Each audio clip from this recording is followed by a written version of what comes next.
ဒီတစ်ခေါက်ကျွန်တော်ပြောချင်တဲ့အကြောင်းအရာကတော့ကျွန်တော်အကြောင်းပါတခြားလူအကြောင်းမဟုတ်ကျွန်တော်တစ်ချိန်တစ်ခါလုပ်ခဲ့တဲ့လုပ်ရက်လေးပေါ့ဝေနှင်းပွင့်တုံနဲ့ပတ်သက်ပြီးတော့အဲ့ကိစ္စကာယကံရှင်ဝေနှင်းပွင့်တုံလေးတော့မှမသိလိုက်ရှာဘူးအဲ့တော့ကျွန်တော်အခုမှပြောရမှာအကြောင်းအရာတလို့ဒီဇင်ဘာ2009ခုနှစ်ဆိုတော့လွန်ခဲ့တဲ့3နှစ်နီးလောက်ကပေါ့ဗျာ2နှစ်ခွဲတော့ကျော်သွားပြီအဲ့မှာဝေနှင်းပွင့်တုံကကျွန်တော်တို့ကျောင်းကအနီအောင် building ကြီးနာမည်တော့ကျွန်တော်မပြောတော့ဘူးအဲ့ building နာမည်အဲ့အနီအောင် building ဆေးချောင်းရှိတဲ့ building ပေါ့ဆေးချောင်းရုံမြို့အဲ့ကျောင်းက building ကြီးရဲ့ basement ထဲမှာရှိတဲ့ lecture theater တခုကိုသူကငှားပြီးတော့အဲ့မှာ Burma VJ ဆိုရက်အဲ့သတင်း documentary video လေးကိုသူကပြတော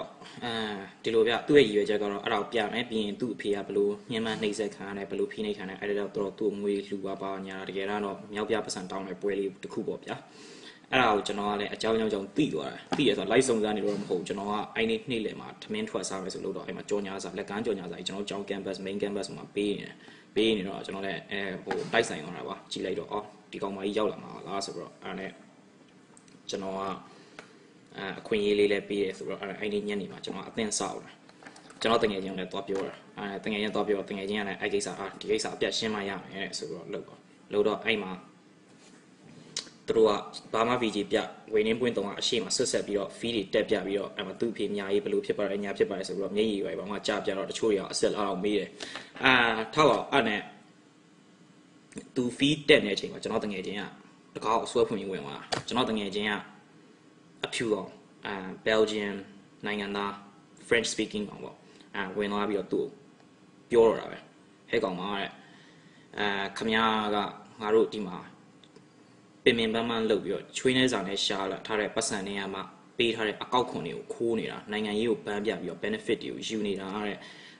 ့မြန်မာအစိုးရကိုပုတ်ခတ်မြန်မာပြည်ကိုဒုက္ခပေးပြီးတော့ငါတို့ဒီဘက်အင်္ဂလန်မှာရှိတဲ့လူတွေရဲ့ဒီကနာ tax တွေကိုခိုးနေတာမင်းကကိုချိုးရှာနဲ့ကိုချိုးသမားပခိုးမှာတဲ့လူလိန်လူညာတဲ့ဆိုတော့ပြောဝေနှင်းပွင့်တုံကြီးကဖေးလူသမီးပြ what why ဘာမှပြန်မပြောနိုင်ဘူးအဲ့မှာ RTR အဲ့ဒါလေးပဲပြောနိုင် what why အတိတ်ပဲလည်းမရှိဘူးရှောက်ပြောအဲ့ဒါကိုလည်းကျွန်တော်တကယ်တော့လောက်တတိမထားလိုက်ပြီပါဘူးကျွန်တော်တို့အနောက်ဘက်မှာရှိတဲ့ပြည်နယ်တစ်ခုရဲ့တိုင်းနိုင်ငံသားတွေအကြောင်းပြိုသွားတဲ့ကိစ္စမှာ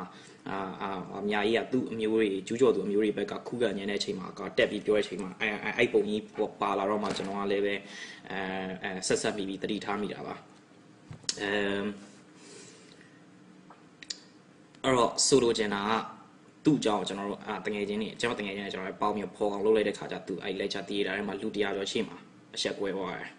ကျွန်တော်လုပ်တယ်ဆိုတော့သူအခုမှသိတယ်ကျွန်တော်တငယ်ချင်းဆိုတော့ဝေလာဝေးဘယ်ကောင်လုပ်လိုက်မှတော့သိမှာမဟုတ်ဘူးသိချင်ရင်တော့နည်းနည်းပြောလို့တော့ရတယ်အဲ့ကောင်ကအခု investment banker ဖြစ်နေ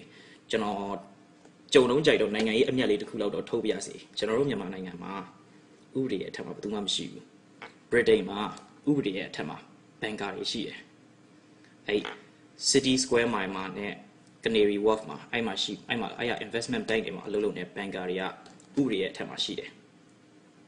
တစ်ချိန်တစ်ခါကျွန်တော်လည်း investment bank မှာလုပ်ခဲ့ပြီးတယ်ကျွန်တော်လည်းအဲ့ဒီအချိန်တော့ဥပဒေအထက်မှာပဲ Britain ဥပဒေအထက်မှာနော်မြန်မာနိုင်ငံရဲ့ဥပဒေကိုတော့ကျွန်တော်တို့ကလေးစားပါတယ်ထားပါတော့အဲ့လို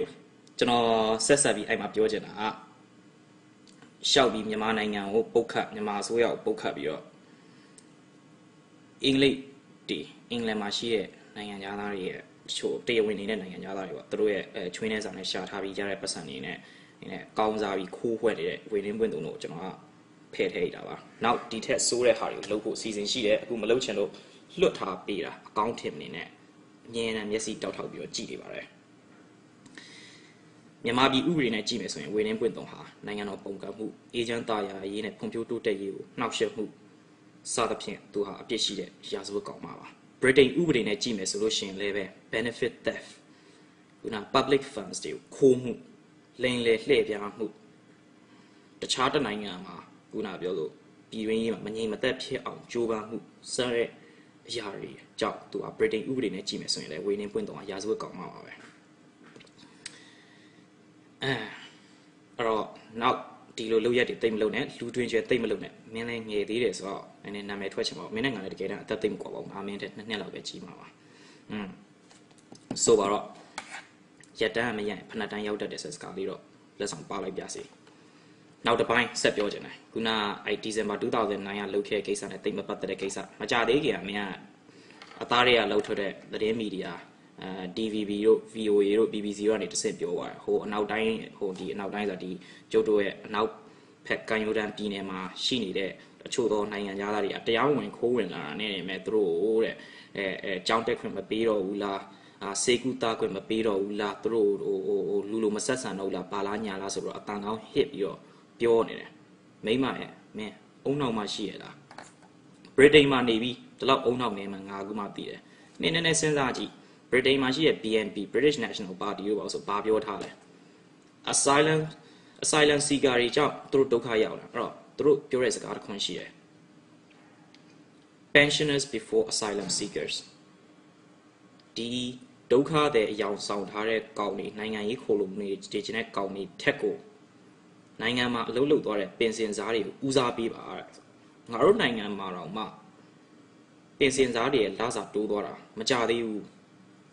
အဲ့တော့ငါတို့နိုင်ငံမှာ budget လည်းနည်းနေတယ်အကြောင်းကြောင့် budget deficit ဖြစ်တာတော့မှလွှတ်တော်မှာတင်ပြထားတယ်အဲ့တော့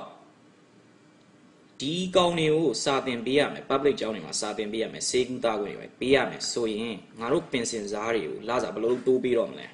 ငါတို့ပင်စင်စားတွေကိုအရင်တိုးပေးမှာပေါ့လစာနိုင်ငံတော်မှာသစ္စာရှိရှိနဲ့လှုပ်သွားတဲ့လူတွေခြေပြက်လက်ပြက်ဖြစ်ပြီးတော့နိုင်ငံတော်အတွက်တကယ်နစ်နာခံသွားတဲ့တောင်းတော်သားအဟောင်းအနေနဲ့သူတို့မိသားစုတွေအတွက်ကိုထောက်ပံ့ရေးတော့ပို့ပြီးလုပ်ပေးရမှာပေါ့ဒီမဆိုင်နဲ့ဝင်လာပြီးငါတို့လူမျိုးနဲ့ဝါမျိုးကျင်တဲ့ကောင်တွေကိုငါတို့ကစရိတ်ကုန်ခံပြီးတော့စာတင်ညောင်းတွေစောက်ပေးရမယ်ဆေးရုံတွေစောက်ပေးရမယ်ဆိုလို့ရှိရင်ဒါကြီးကတော့နီလန်မကြဘူးကွာနီလန်တကယ်မကြဘူးဗြိတိန်မှာလည်းဒီတိုင်းပဲလေခုနပြောခဲ့တဲ့စကားပဲ pensioners before asylum seekers ဒီစနစ်ဟာဘယ်နိုင်ငံမှာမဆိုရှိတဲ့စနစ်ပါတစ်ချိန်ပေါ်များလာလို့ရှင်တော့တမျိုးပေါ့အဲ့ဒါဆိုလို့ရှင်တော့စေကူတာရဆိုတော့လူတိုင်းရဲ့အခွင့်အရေးပဲလူသားအခွင့်အရေးလူခွင့်ရေးဆိုတဲ့လူသားခွင့်ရေးပေါ့လေအဲ့တော့ဒါတွေကတော့လုပ်ပြီးမို့ငါတို့နိုင်ငံမှာလည်းအရေးပေါ်ဖြစ်လာတဲ့ hate ဆိုလို့ရှိရင်တော့လေနိုင်ငံသားရဲ့နိုင်ငံခြားသားရဲ့တရားဝင်တာရဲ့မဝင်တာရဲ့ passport စစ်တာနိုင်ငံသားမှတ်ပုံတင်စစ်တာမလုပ်ပါဘူးအရေးပေါ်ဖြစ်လာရင်တော့လေလူတိုင်းကိုဆရာဝန်တွေကကူပေးကြတာပါပဲအဲ့တော့ဒီကိစ္စကတော့တိတ်ပြီးတော့မေကွန်ထုတ်ချင်စရာအကြောင်းမရှိပါဘူးထုတ်ချင်စရာခုနပြောတဲ့စာပင်ညောင်းတွေဖေးုံတွေစောက်တဲ့ကိစ္စကိုပဲငါပြောချင်တာပြီးတော့သူတို့ကကိုပြည်မှာနေပြီးကိုပြည်ကိုဖြတ်နေပြည်ပြက်မိတ်စာတွေဆိုတော့ဘလို့မှမရှိတိုက်ဘူးသူတို့ကမ်ပွင့်မယ် UNHCR နေပြီးတော့ကျွေးမွေးဆောင်ရှောက်အဲ့ဒါဆိုသူတို့ထမင်းလကားစားတယ်ငါတို့မှာတော့ကျွေးစရာပတ်စံတိတ်မရှိဘူးငါတို့လည်းရှင်းပြောရရင်ငါတို့နိုင်ငံမှာအလုပ်လုပ်တယ်ငါတို့နိုင်ငံတော်အကောက်ခွန်တွေပေးတယ်ငါတို့အကောက်ခွန်တွေကနေပြီးတော့သူတို့ကျွေးမွေးဆောင်ရှောက်မယ်စားရည်သင်ပေးရမယ်ဆိုတော့အတိတ်ပဲမရှိဘူးရှိရင်ဒိုနာနိုင်ငံတွေကနေပြီးတော့ပတ်စံတွေယူပြီးအဲ့မှာလုပ်တနည်းအားဖြင့်ပြောရင်မင်းတို့အချိုးတိုင်းသွားအဲ့လုပ်ချင်တဲ့ foundation တွေဘာမှ campaign UK တွေစသဖြင့်ပေါ့အဲ့လိုဟာမျိုးတွေနဲ့လုပ်ပြီးမင်းပညာရေးကိုမင်းဒီမှာကိုတူးကိုချွန်ပြီး Westminster မှာတက်သွားတယ်အဲ့တဘောမျိုးဟိုကဒိုနာလုပ်ချင်တဲ့ကောင်တွေကတီးငါတို့ခုနတရားမဝင်ပြခိုင်ပြည်ကိုရောက်လာတဲ့ကောင်တွေကိုပေးပြီးအဲ့မှာသူတို့ကြောင်းတွေပဲစောက်ပြီးအဲ့မှာလုပ်အဲ့လိုဆိုလို့ရှိရင်တော့တမျိုးဒါတော့မှတကယ်တမ်းတိတ်မလွယ်ပါဘူးငါတို့လူမျိုးကသူတို့မလိုချင်ဘူးငါတို့တနိုင်ငံလုံးကမလိုချင်ဘူးအဲ့ခါကျတော့ဒီမိုကရေစီစနစ်ရကြည့်မယ်ဆိုလို့ရှိရင်လည်းပဲဒီမိုကရေစီစနစ်ကိုလေးစားရဆိုရင်သူတို့ဒီမှာမထားသင့်ဘူးဝင်နေပွင့်တုံတယ်မင်းတိတ်ပြီးတော့အာမကျဲနဲ့ငါတို့နိုင်ငံမှာခုနကျောင်းဆက်ပြောမယ်ဆိုလို့ရှိရင်ကြီးလက်ဒေတာတွေမှာဆိုလို့ရှိရင်စာတင်ကျောင်းတွေကတချို့ကျောင်းလေးဆိုတော်တော်လေးကိုနွမ်းပါဆုပ်ပြတ်ပါတယ်အဲ့တော့သူတို့လေးတွေကိုအရင်ငါတို့က standard မြင့်ပြရမယ်သူတို့လေးတွေကိုပို့ပြီးတော့ထောက်ပံ့ရမယ်အဲ့တော့ဖိုးကောင်းတွေအတွက်ကိုတွားပြီးတော့ကျောင်းတွေပဲလုပ်ပေးမယ်ဆိုရင်ကိုလူမျိုးကိုနိုင်ငံသားကိုကလေးတွေအတွက်ကိုအနာဂတ်ကလေးတွေအတွက်မလုပ်ပေးနိုင်ရင်မှတွားပြီးတော့လုပ်ပေးရဆိုတော့ငါတို့လည်းအသားတွေကလောက်ထွက်တဲ့ကောင်လေးလို့ဆိုပြောပြီးတော့အပြစ်တင်ခံရမယ်။နောင်သမိုင်းကြောင်းမှာဒီလိုမျိုးနာမည်ပြည့်နေတော့မရှိချင်ဘူး။ငါတို့စိုးချင်စိုးမယ်။မိုက်ချင်မိုက်မယ်။နောက်ဆုံးရက်ဆက်ချင်တယ်ရက်ဆက်မယ်။ဒါပေမဲ့အမျိုးသားရေးသစ္စာဘယ်တော့မှမဖောက်ဘူး။ငါတို့ဂုံရောင်မတောက်ပြန်ဘူး။ဒါပေမဲ့တ တစ်စပေါက်ကျွန်တစ်ပေါက်စိတ်ငါတို့မှမရှိဘူးတိုင်းတစ်ပါးအားကိုငါတို့အမျိုးမဟုတ်ဘူးအဲ့မင်းတို့မျိုးသွားလိုက်ပါ